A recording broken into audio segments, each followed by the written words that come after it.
Overnight, Tropical Storm Mindy making landfall near the Florida Panhandle. Heavy rain and high winds, creating rough surf, blowing this semi-truck off the road near Tallahassee. The storm's impact sweeping throughout the South, expected to bring possibly up to 6 inches of rain in some areas. Meanwhile, the devastating toll of Ida continues to be felt across the Northeast. New York City tapping into a new alert system for the latest storm.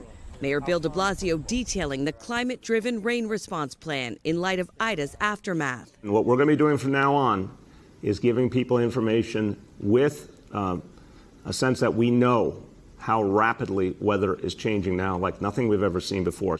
Residents in the hardest hit areas worried what the new weather will bring. Seeing this as a flood zone, I'm ready to go.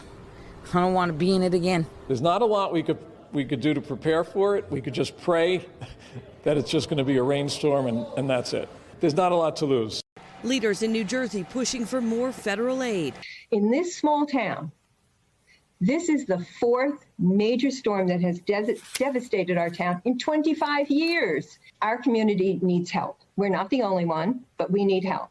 In the South, Hurricane Ida's devastation still growing. I don't really have any words to say. It's just very heartbreaking. I don't know what we're going to do from here. More than 80 have now died. Louisiana reporting 11 additional storm-related deaths from Ida. The lights are back on for some in the Bayou State. But more than 10 days after Ida made landfall, hundreds of thousands remain without power. But we'll make it. We'll get through it. I don't mean to cry. But it's hard. It's a lot. And while here we haven't seen the major flash flooding that we did with Ida, this rain certainly hasn't helped with the cleanup.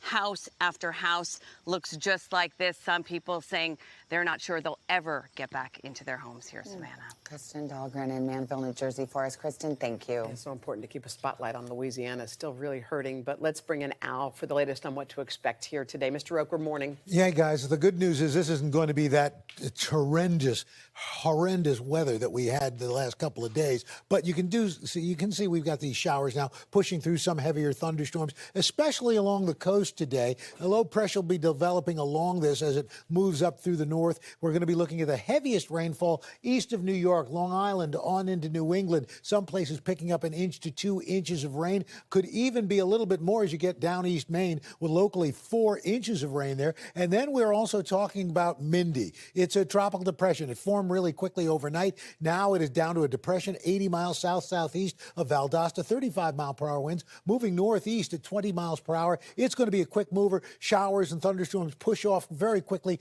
out into the Atlantic. Heaviest rain is going to be along the southeastern Atlantic coast. Isolated areas of 4 inches, but generally about 1 to 2 inches.